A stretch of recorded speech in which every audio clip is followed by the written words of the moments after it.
Welcome to The Explainer. Today, we're doing a deep dive into something absolutely fascinating. We're literally stepping into a time machine and heading back to 1785. The location? Manchester Township in York County, Pennsylvania. This is just 2 years after the Revolutionary War finally wrapped up. Through this incredibly detailed microhistory, we're going to reconstruct the completely jam-packed, vibrant, and honestly exhausting daily life of the Philip Jacob Konig family. As you'll see, it's families exactly like this one who built the literal foundation of a brand new nation. Okay, let's dive right into this timeline to get our bearings, because Philip Jacob Konig didn't just magically wake up in 1785 with a massive successful estate. No way. He acquired his grist mill way back in 1771. Then, in 1779, after the really tragic loss of his first wife, he remarries and actually expands the business by establishing a sawmill. Fast forward to 1783, the Revolutionary War officially ends, and his youngest son, John Adam, is born. Which brings us perfectly to our current snapshot, 1785. You have to realize, this is a man who has survived a brutal ocean crossing, lived through a literal war, and built a seriously prosperous business from the absolute ground up. So the guns of the revolution are finally silent. Picture the scene here. You've got a quieted, cautious nation trying to figure things out. But on a local level, the Konig farmstead is absolutely bustling.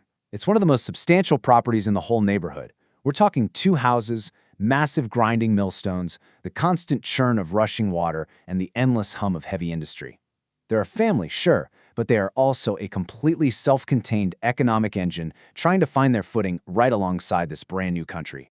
Section 1. The Blended Konig Household. So Philip is 47, and his wife Catherine is 36, and together they are managing a massive, dynamic blended family with an incredibly strict division of labor. I mean, it's like a well-oiled machine. There are 7 children from Philip's first marriage, and every single one of them has a specific job. You've got Philip Jacob Jr., 21, working the mill trade full-time and starting to court. Elizabeth, at 18, is essentially helping run the entire domestic side of the property. Henry, 15, is an apprentice learning the heavy trade he's eventually going to inherit. Then you've got the younger crew, George, who's 11, and Peter, who's 10, and they're balancing their schooling with some pretty serious farm chores. And finally, 9-year-old John and 8-year-old Barbara, growing up under the family's careful watch. Like I said, a tightly run ship where everyone, literally everyone, pulls their weight. But wait, actually, scratch that. There's one more hugely important detail. John Adam Konig, age 2, the toddler running underfoot in a house of 9 people. If you have ever managed a household, just imagine Catherine's daily reality for a second. She is wrangling 7 stepchildren, ranging from young adults navigating the dating scene, to rowdy preteens, to young kids, plus her own 2-year-old toddler. It is a monumental undertaking by any measure. The sheer organization and patience required is just staggering. Section 2. Rhythm of the Mill. Let's talk scale, because we are looking at 250 acres of field, pasture, and woodland. 250 acres! That number is just wild when you consider the manual technology of 1785. This wasn't just a simple little mill. It was a hugely diversified operation. They had 3 horses, 5 cows, a whole flock of sheep, plus grain, lumber, and wool. Surviving, let alone prospering, on a property that size meant the grueling physical labor began well before sunrise and absolutely did not end until long after dark. So how on earth did they pull it off? Well, it was a total partnership. On one side, you have the mechanical, heavy outdoor demands placed on Philip and his sons, operating that massive water-powered grist mill, felling timber, repairing huge wooden gears, and managing acres of crops. But on the flip side, you have the domestic economy, masterminded by Catherine and Elizabeth. You know, history books sometimes gloss over this, but let's be absolutely clear. Their work was an equally vital enterprise. Hearth cooking, textile production, preserving food, childcare. Without the domestic economy running flawlessly, the mill workers don't eat, they don't have warm clothes, and the family literally doesn't survive the brutal Pennsylvania winter. Both halves were essential. To really get a feel for the sheer, back-breaking volume of these domestic tasks, imagine this.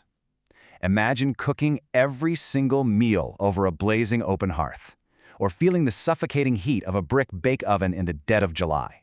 Spinning raw wool sheared directly from your own sheep. Sewing and constantly mending clothes for a busy, working household of 9 people.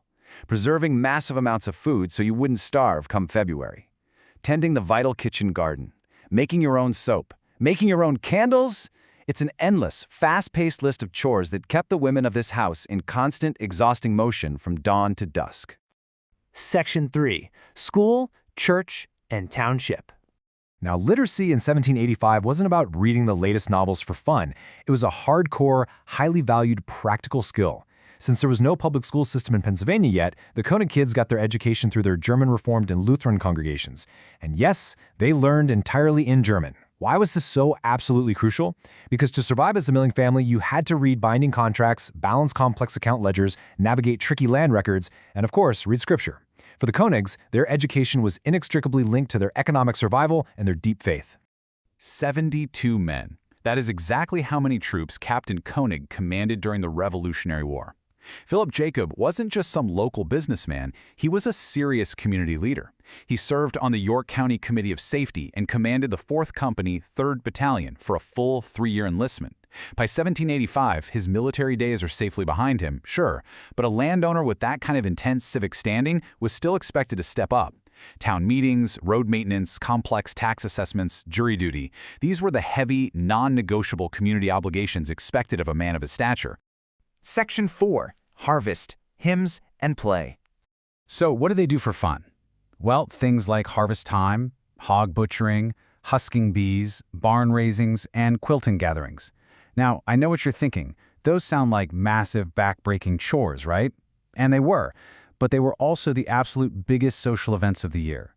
The whole neighborhood would come together to share the heavy lifting, and it was always followed by a massive communal feast, hymn singing, and conversation.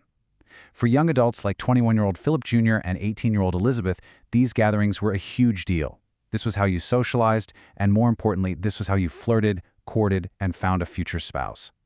It was incredibly hard work, but it was also basically the 1785 version of a weekend party.